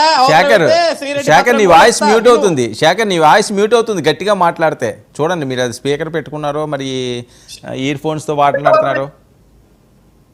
శేఖర్ గారు వినండి, ఇస్తాం శేఖర్ గారు, కంగారు పడద్దు, ఇప్పుడు దాకా అన్ని ఇచ్చాం కదా, వినండి. ఇప్పుడు ఒకటి వర్మ గారు ఈయన ఆవేదన అంటే ఏంటి, ఏమంటాడు? ఎవ్రీ 3 months కి జగన్మోహన్ రెడ్డి గారు బిల్స్ రిలీజ్ చేసుకుంటూ వచ్చారు అన్నారు. మేము వచ్చి 2 months కదా సార్, ఓకే ఇంకో 1 month ఉంది కదా, ఎందుకు కంగారు పడుతున్నారు? అప్పుడే సాక్షి పత్రికలో వీళ్ళే కదా రాసింది, కూటమి ప్రభుత్వం చేతులు ఎత్తేసింది. ఎక్కడ చేతులు ఎత్తేసింది? శేఖర్ నీ వాయిస్ మ్యూట్ అవుతుంది, బ్రేక్ అయ్యి వస్తుంది మీ వాయిస్. మరి మీరు ఏ ఫోన్ తో శేఖర్ భయ్య బ్రేక్ విను, శేఖర్ భయ్య పెన్ను తీసుకొని పేపర్లో రాసుకో. శేఖర్ అర్థం కావట్లేదు, శేఖర్ మీ మాట అర్థం కావట్లేదు, బ్రేక్ వస్తుంది. మాట్లాడివ్వండి, ఇచ్చారు కదా చాలా time. Don't cross, pen paper ఉంది తీసుకొని రాసుకో. నేనేమన్నానంటే వర్మ గారు, ఈయన ఆవేశపడి మేము అంత ఖర్చు పెట్టలేదంటే ఎంతో కొంత ప్రజాధనం అయితే మీరు ఖర్చు పెట్టారు కదా, రంగులకి ప్రజాధనం దుర్వినియోగం చేయమని ఎవడు చెప్పాడు? భూ సర్వే రాళ్ల కోసం ప్రజాధనాన్ని ఖర్చు చేయమని ఎవడు చెప్పాడు? బియ్యం ఇచ్చింది లేదు, సచ్చింది లేదు, కానీ దానికోసం బియ్యం సంచులు మొదటి సంవత్సరంలో కనపడ్డాయి, మిగతా 4 సంవత్సరాలు సంచు అనేదే కనపడలేదు ఎవడికి. దానికి 100 కోట్లు తగలబెట్టారు. ఎవడు డబ్బు ఇదంతా? ప్రజల డబ్బు కాదా? మీకు ఒక అవకాశం వచ్చింది, ఏం తప్పులు వర్మ గారు ప్రతిదీ కూడా చంద్రబాబు నాయుడు గారు కానీ పవన్ కళ్యాణ్ గారు కానీ ఇద్దరు కూడా ఇరువురు ఆంధ్రప్రదేశ్ రాష్ట్రంలో ప్రతిదీ కూడా ప్రజలకి గత ప్రభుత్వం చేసిన తప్పులని ప్రజలకి కళ్ళ కట్టినట్టు చూపిస్తుంది. ఇందాక కీర్తన గారు కూడా మా సోదరి చెప్పింది, జగన్మోహన్ రెడ్డి గారు అసెంబ్లీకి వస్తే ప్రతిదీ సమాధానం చెప్తామని మేము అదే అంటున్నాం కదా. ఇందాక శేఖర్ గారు ఏమన్నా తెలుసా వర్మ గారు, జగన్మోహన్ రెడ్డి గారు అసెంబ్లీకి వస్తే కూటమి ప్రభుత్వం భయపడుతుందా? రావద్దని ఎవడు చెప్పాడు సార్? రామని వెల్కమ్ చేస్తున్నాం, భయం ఆయన పడుతున్నాడు. మొన్న కూడా ఆయనే కదా ప్రెస్ మీట్ పెట్టి ఏమన్నాడు, they are not giving for me opposition position, నాకు సీట్ పక్కన వేయట్లేదు, పవన్ కళ్యాణ్ గారి పక్కన చంద్రబాబు నాయుడు గారి పక్కన వేయట్లేదు, ఎక్కడ ఎరగేస్తున్నారు నా సీట్ అని. ఎమ్మెల్యే గారికి ఎక్కడ కేటాయిస్తే ఎక్కడ వేస్తారు కానీ బాబు గారి పక్కన పవన్ గారి పక్కన వేరు కదండి. ప్రతిపక్ష హోదా అడుక్కుంటుంది ఎవరు? జగన్మోహన్ రెడ్డి గారు కదా. నాకు ప్రతిపక్ష హోదా ఇస్తే నేను అసెంబ్లీకి వచ్చి ప్రశ్నిస్తా, పోరాడతా అంటున్నాడు. హోదా ఇవ్వకపోతే రాడా? ఈరోజు పులివెందుల ప్రజలు నీకు ఓట్లేసింది, గెలిపించినందుకు పులివెందుల సమస్యల గురించి మాట్లాడు, వచ్చి ఒక ఎమ్మెల్యే అసెంబ్లీలో మాట్లాడు. స్పీకర్ గారు నీకు పర్మిషన్ ఇస్తారు, అపాయింట్మెంట్ ఇస్తాడు, మాట్లాడు. రైట్స్ ఉన్నాయి. నాకు హోదా ఇస్తేనే వస్తాను, ఇంట్లో కూర్చొని తాడేపల్లి కొంపలో కూర్చొని ప్రెస్ మీట్ పెట్టి ఐ కాంట్, ప్రతిపక్ష హోదా ఇస్తేనే వస్తా, లేకుంటే అసలు నేను రాను అసెంబ్లీకి అంటే ఇది కరెక్ట్ కాదు కదా శేఖర్ అన్న. పులివెందుల ప్రజల కోసం ఉన్నారు రామన్ అసెంబ్లీకి. పులివెందుల ప్రజల గురించి మాట్లాడడానికి రామను. సార్ వర్మ గారు, ఏదైతే పెన్షన్ల గురించి మొన్నటిదాకా ముసల కన్నీరు గారి దొంగ ఏడుపులు ఏడిచారో, మొన్న అంబటరాంబాబు గారు అన్నారు మొట్టమొదటి పెన్షన్ ఇచ్చినప్పుడు ఫస్ట్ నెల ఇచ్చారు, ఇక తర్వాత ఏమొద్దు ప్రజలకే తెలియాలి, ఎవడు చెప్పుకోలేడని. ఈ రోజు 99% ఆంధ్రప్రదేశ్ రాష్ట్ర వ్యాప్తంగా పెన్షన్లు, ఒక్క మరణం కూడా జరగకుండా, ఏ ఒక్క పేదవాడు కూడా క్యూ లైన్ లో నించోకుండా పెన్షన్లు ఇచ్చాం. ఈవెన్ ఇన్ పులివెందుల మధ్యాహ్నం వరకు పులివెందుల 80% ఆఫ్ ద పెన్షన్స్ మేము ఇచ్చాం. ఇది కదా సార్ కూటమి ప్రభుత్వం ఈ రోజు చేస్తున్న మంచి పని. ఈ రోజు శేఖర్ అన్న ఒక్క విషయం చెప్తా గుర్తుపెట్టుకో, జగన్మోహన్ రెడ్డి అంటే అభిమానించు, కానీ రాష్ట్రంలో జరుగుతున్న మంచిని చెడులాగా చూపించకండి. మీ వైసీపీ సోషల్ మీడియా ట్విట్టర్లో ట్వీట్లు చేస్తున్న ఆంధ్రప్రదేశ్ రాష్ట్రానికి వచ్చే పరిశ్రమల గురించి, మా రాష్ట్రంలో ఘోరాలు జరిగిపోతున్నాయి, మీరు రామాకండ్రా రాష్ట్రానికి అడుగుతున్నారు. సిగ్గుండాల. ఉన్న పరిశ్రమలు తెరిమేసి రాష్ట్రానికి పరిశ్రమలు వస్తుంటే వద్దని ఎవడన్నా చెప్తాడా అండి? జగన్మోహన్ రెడ్డి గారి కింద పనిచేసే వ్యక్తులు తప్ప ఇంకెవడన్నా చెప్తాడా? ఈ దిక్కుమాల బుద్ధి ఉన్నది కాబట్టి 11 ఇచ్చారు. ఈసారి ఆ పులివెందులో కూడా ఓడగొడతారు, గుర్తుపెట్టుకోండి. Yes, yes, 1 minute, 3 Sabha. Points ఉన్నాయి. ఇస్తాను, శేఖర్. డిస్టర్బ్ చేయదని చెప్పండి. శేఖర్ గారు 1 సెకండ్. 3 పాయింట్స్ ఉన్నాయి. శేఖర్ గారు, మేమంటే పాపం మీ అంత నాలెడ్జ్ లేదు, పని మీ సీఎం గా వర్క్ చేస్తున్న, అంటే గతంలో వర్క్ చేశాడు, ఇప్పుడు పులివెందుల ఎమ్మెల్యే కూడా నాలెడ్జ్ లేదా? హైకోర్టుకి మళ్ళీ పిటిషన్ ఎందుకు వేసాడు? నాకు ప్రతిపక్ష హోదా కావాలి, స్పీకర్ తో ఉన్న వీడియోలు ఆడియోలు ఎందుకు సబ్మిట్ చేశాడు? మీ వాళ్ళు ఎందుకు హైకోర్టుకి వెళ్ళి 208 సెక్షన్ 2 ఆర్టికల్ 2118 కింద మాకు ప్రతిపక్ష హోదా ఇవ్వాలి, మాకు మాట్లాడే అవకాశం ఇవ్వాలి, మమ్మల్ని ప్రతిపక్ష నేతగా గుర్తించాలి? మరి గతంలో కూడా మీరు ఒక అధికార ప్రతినిధి గుర్తు పెట్టుకోవాలి మమ్మల్ని అనే ముందర. చంద్రబాబు నాయుడు గారు మీరేమన్నారు? జగన్మోహన్ రెడ్డి గారు, నీకున్న సీట్లు 22, దాంట్లో ఒక 5 లాగేస్తే నీకు ప్రతిపక్ష హోదా కూడా ఉండదు, నేను జాలి పడుతున్నాను అన్నట్టు మాట్లాడాడు. మళ్ళీ ఆ రోజు ఎందుకు మాట్లాడాడు అంటే మీకున్నంత నాలెడ్జ్ మీ మాజీ సీఎం ప్రస్తుత పులివెందుల ఎమ్మెల్యేకి లేదా? అండ్ 1 మోర్ థింగ్ అండి, మేము వరద ప్రాంతాన్ని సందర్శించట్లేదంట, మేము పట్టించుకోవట్లేదంట. మేము పట్టించుకున్నామో పట్టించుకోలేదో వరద ప్రాంతాల్లో ఉన్న ప్రజలకు తెలుసు, యావత్ ఆంధ్రప్రదేశ్ ప్రజలకు తెలుసు. మరి జగన్మోహన్ రెడ్డి గారు ఇంత ప్రజలు ఇబ్బంది పడుతుంటే ఢిల్లీకి పోయి ఆడ కూర్చొని ఎందుకున్నాడో మీరు చెప్పాలి. అంటే మీకు బాధ్యత లేదా? మీరు సీఎం అయితేనే, మీరు గెలిస్తేనే మీరు మాట్లాడతారు ప్రజల పక్షాన, లేకుంటే ఢిల్లీలో కూర్చుంటారు, బెంగళూరు ప్యాలెస్ లో కూర్చుంటారు. హెలికాప్టర్ లేదు కదా పాప, హెలికాప్టర్ ఉంటే పోయేటోడు, హెలికాప్టర్ అవకాశం లేదు ఆయనకి, అందుకే అదే అన్న. ఇంకోటి అన్న, మిమ్మల్ని కౌంటర్ చేస్తే ఒక మాట ఏమన్నాడంటే, నువ్వు దమ్ముంటా నిరూపించు, సిద్ధం బ్యానర్లకు డబ్బులు ఎవరు ఇచ్చారు? సరే, సిద్ధం బ్యానర్లు పక్కన పెడదామన్నా, మీదే అనుకుందాం. కళ్ళట్లకి ఎవరిదన్నా డబ్బులు? కోర్టు మొట్టికాలేసింది ఎవరికన్నా? మాకా మీకా? అంటే నాకు గుర్తు శేఖర్ అన్న, మర్చిపోయినా, ఎందుకంటే మీ ప్రభుత్వం కదా. నువ్వు చెప్పన్నా, కోర్టు మొట్టికాలేసింది ఎవరికి? వైసీపీ ప్రభుత్వానికి, జగన్మోహన్ రెడ్డికే కదా. వేసినందుకు, తొలగించినందుకు 2 డబ్బులు ప్రజలవే కదా. అండ్ సాక్షి పేపర్ ప్రమోషన్ కూడా 200 రూపాయలు వాలంటీర్లకేమో మనం ఇచ్చినట్టు గుర్తు, అది కూడా ప్రజాధనమే కదన్నా శేఖర్ అన్న. And 1 more thing, publicity. వాలంటీర్లకు సన్మానం చేయడానికి కూడా ప్రజలు డబ్బే, వాలంటీర్లకు జీతాలు ప్రజలు డబ్బే. అది మీ పర్సనల్ టీం వాలంటీర్స్ అని మీరు చెప్పి వాళ్ళకి శాలరీ, వాళ్ళకి పేపర్, సాక్షి పేపర్, ప్లస్ వాళ్ళకి సన్మాన కార్యక్రమానికి కూడా ప్రజలు డబ్బే. దీన్ని మళ్ళీ పేపర్ లో ప్రమోట్ చేసుకోవడానికి కూడా ప్రజలు డబ్బే. అంటే రంగులకి, బియ్యం సంచులకి, బియ్యం వ్యాన్లకి, సిద్ధం బ్యానర్లకి, మళ్ళీ మీ పేపర్ కి, మీ ప్రమోషన్ కి, మీ పర్సనల్ టీమ్ ని మెయింటైన్ చేయను, మీ సలహాదారుని మెయింటైన్ చేయను, ఎవ్రీథింగ్ ప్రజల డబ్బే. మళ్ళీ ఈ రోజు మా దగ్గరకు వచ్చి మేము ప్రజల డబ్బు తింటున్నాం అని మాట్లాడుతున్నారు. అదే మీరు 45 to 50 days చెప్పేస్తున్నారు. మేము 5 years చెప్తే తప్పు మీకు. అంటే మీ పనితీరు ఎలా ఉందో, మీ ప్రభుత్వంలో మీ వాళ్ళ నాలెడ్జ్ ఎలా ఉందో మీరు గుర్తు చేసుకోవాలి ఎదుగుతాను అనే ముందర. శేఖర్ రెడ్డి గారు, నేను ఒకటే రిక్వెస్ట్ చేస్తాను, మీకు అభిమానం ఉంటే మీ ఇంట్లో చూపించుకోవడానికి ఫోటో పెట్టండి, పూలమాల వేయండి, లేదు పాలాభిషేకం చేయండి. కానీ ప్రజల్లోకి వచ్చినప్పుడు మీరు ఒక అధికార ప్రతినిధి నిబద్ధతగా ఆయన చేసిన తప్పులు ఎండగట్టండి, లేదు సైలెంట్ గా ఉండండి. మేము మంచి చేస్తున్నాం. వచ్చిన 45 రోజుల్లో మా చేతనైనంత వరకు యువతకి ఏం కావాలి? ఉద్యోగాలు కావాలి, ఇండస్ట్రీస్ డెవలప్ అవ్వాలి, మా విధంగా ఏముంటుంది, పర్యావరణం డెవలప్ చేయాలి, సరుకుల రేట్లు తగ్గించాలి, అందరికి అందుబాటులో ఉండే విధంగా అన్ని సౌకర్యాలు కల్పించే విధంగా ప్రాజెక్టులు కంప్లీట్ చేయాలి. ఈ విధంగా మేము ఓకే కీర్తన గారు, ఏంటి ఈ అర్జీల కార్యక్రమం ఏంటి? ఈ అర్జీలు ఓకే పెద్ద ఎత్తున కానీ వచ్చినాయి అనుకోండి, పవన్ కళ్యాణ్ గారు చేస్తారు అని, అది కానీ మీరు కానీ తీర్చలేకపోతే ఆ కోరికలు కానీ లేకపోతే వాళ్ళ ఇబ్బందులు కానీ అది మళ్ళీ నెగిటివ్ అవుతుందేమో.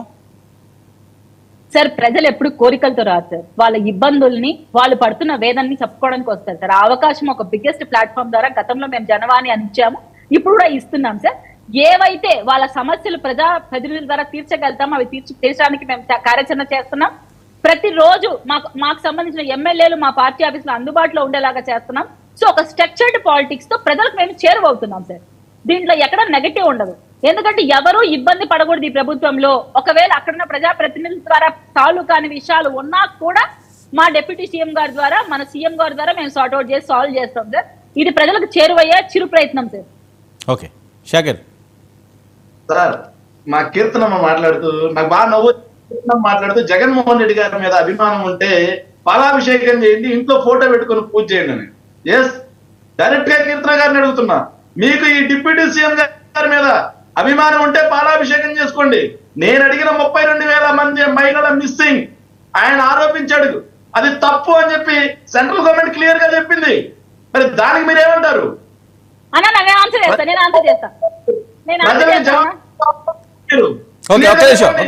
శేఖర్ మీరే మాట్లాడుతుంది కానీ ఆవిడ ఆన్సర్ చెప్తారట. చెప్పండి కీర్తన గారు ఆన్సర్. అన్న అదే పార్లమెంట్ లో ఒక్క నిమిషం శేఖర్ ఇస్తాను ఆవిడ సమాధానం చెప్పండి. మీరు క్వశ్చన్ అడిగారు ఆవిడ సమాధానం చెప్పాక మీరే దాన్ని రెస్పాండ్ అవుతారు. కానీ కీర్తన చెప్పండి. అన్న మేము ఆ మిస్సింగ్ కేసుల గురించి అడిగినప్పుడు మీరు ఎంక్వైరీ అన్నా వేశారా? కనీసం మిస్సింగ్ కేసులనే మీకు అప్పుడు దాకా తెలుసా? మేము అన్నా మీకు తెలుసా? శేఖర్ నీ వాయిస్ బ్రేక్ అవుతుంది. శేఖర్ ఉండండి. అదే పార్లమెంట్ సాక్షిగా గంజాయిలో ఏపీ ముందంజలో ఉంది అన్నారు. అది మీరు యాక్సెప్ట్ చేస్తారా? కీర్తన ఒక్క నిమిషం ఉండండి. ఆయన ఇద్దరు మాట్లాడుతుంటే ఆయన బ్రేక్ అవుతుంది. శేఖర్ ఒప్పుకోండి చాలు. ఓకే ప్రభుత్వం ఇచ్చిన ఓకే మీరు అడిగారు కదా. ఒక్క నిమిషం శేఖర్ అడిగారు కదా, అయిపోయింది. ఒక్క నిమిషం ఆవిడ చెప్పనివ్వండి. ఆన్సర్ వస్తుందో లేదు చూడండి. ప్రజలకు క్షమాపణ చెప్పండి. మీరు జవాబుదారీతనం ఉంటే క్షమాపణ చెప్పండి. ఓకే కీర్తన గారు ప్రజలకు క్షమాపణ చెప్పాలట. సార్ నేను చెప్తున్నాను సార్, మేము మిస్సింగ్ కేసులు ఉన్నాయన్నప్పుడు జగన్మోహన్ రెడ్డి గారు అసలు మిస్సింగ్ కేసుల గురించి అప్పటికన్నా ఆయనకు అవగాహన ఉందా? కనీసం మిస్ అవుతున్నారు ఆడబిడ్డలు అన్న విషయం తెలుసుకున్నారా? ఉండండి. ఎంక్వైరీ వేశారా? సరే మీరు అన్నట్టు మేము అబద్ధం చెప్పాము అనుకున్నా అదే పార్లమెంట్ సాక్షిగా అక్కడున్న నేతలు మిమ్మల్ని క్వశ్చన్ చేశారు. ఏమని? గంజాయి విషయంలో ఏపీ ముందంజలో ఉంది, ఎక్కడ పట్టుబడినా ఏపీనే కేంద్రం అంటున్నారు. ఇది మీరు యాక్సెప్ట్ చేస్తారా? అది మీరు యాక్సెప్ట్ చేసినప్పుడు ఇది మీరు తీసుకోవడానికి రెడీగా ఉన్నారా? మరొక విషయం, పోలవరం నిధుల కేటాయింపు గురించి మాకు ఇవ్వండి ఏటా అంటే ఎందుకు మీరు ఇవ్వలేకపోతున్నారని ఒక క్వశ్చన్ అడిగారు. దానికి మీరు ఆన్సర్ చేయగలుగుతారా? అప్పుల్లో ఏపీ స్టేట్ ముందంజలో ఉంది అని అక్కడ పార్లమెంట్ లో మాట్లాడారు. దాన్ని మీరు యాక్సెప్ట్ చేస్తారా? ఈ మూడు మీరు యాక్సెప్ట్ చేస్తే పై విషయాన్ని మీరు మాట్లాడండి కౌంటర్ చేసి.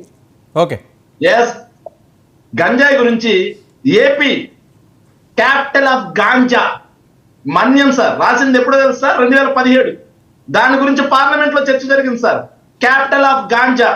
ఈ దేశంలో ఎక్కడ గాంజాయి దొరికినా సరే ఆంధ్రప్రదేశ్ మన్యం నుంచి వెళ్తుందని చెప్పి 2017లో వచ్చిందమ్మా.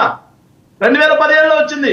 మా ప్రభుత్వ అధికారంలో తర్వాత స్పెషల్ ఇన్వెస్టిగేషన్ టీమ్ శేఖర్ ఒక్క విషయం ఏంటి, జగన్మోహన్ రెడ్డి గారు బెంగళూరు ప్యాలెస్లో ఏ రకంగా రీబ్యాక్ అవుదాం అన్న దాని మీద ముఖ్యమైన నేతలతో రెగ్యులర్గా చర్చల్లో ఉంటున్నారట, నిజమా? సార్ ఒకటి నాకు అర్థం కావట్లేదు.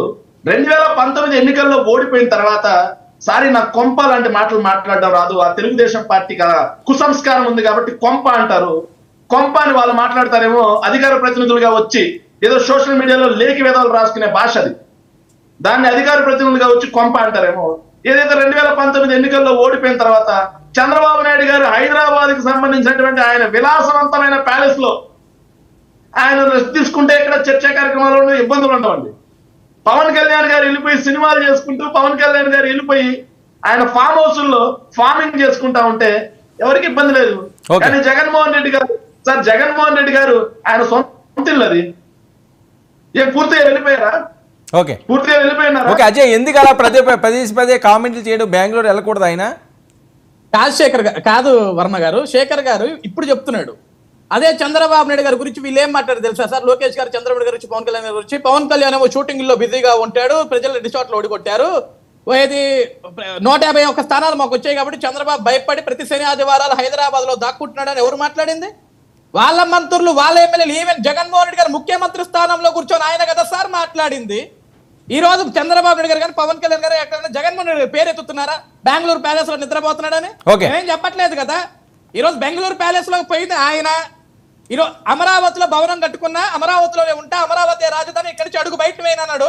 ఓడిపోయిన తర్వాత అమరావతిలో తెలిసి బెంగళూరులోకి ఎవడు పోమన్నాడు? మేము పోమన్నామా?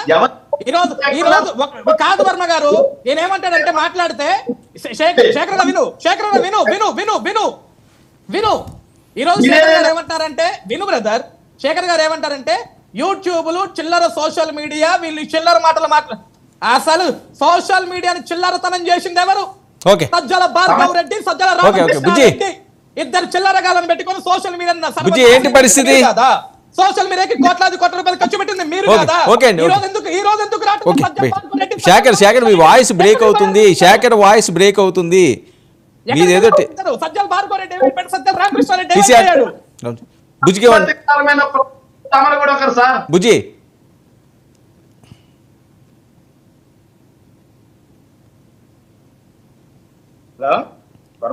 బుజ్జి చెప్పండి. చెప్పండి. ఇది ఒక విషయం సార్. జగన్మోహన్ రెడ్డి గారు పవన్ కళ్యాణ్ గారిని, చంద్రబాబు నాయుడు గారిని, అలాగే లోకేష్ గారిని ఎంత అగౌరవంగా అసెంబ్లీ సాక్షిగానే మాట్లాడడం జరిగింది. ఓకే. అలాంటి భాష ఇవాళ డిప్యూటీ సీఎం గారైనా, సీఎం గారైనా, అలాగే మినిస్టర్ గారైనా, లోకేష్ గారు కానీ ఆ భాష మాట్లాడట్లా. అది మటుకి కేకర్ గారే ఎట్టి పరిస్థితుల్లో అంగీకరించవలసింది. ఎందుకంటే ప్రజలందరూ చూస్తున్నారు కాబట్టి, ప్రజలందరూ గమనిస్తున్నారు. మీరు మాట్లాడిన భాష, మీ మినిస్టర్ మాట్లాడిన భాష, మీ ముఖ్యమంత్రి గారు మాట్లాడిన భాష ఈ రోజున కూటమి సభ్యులు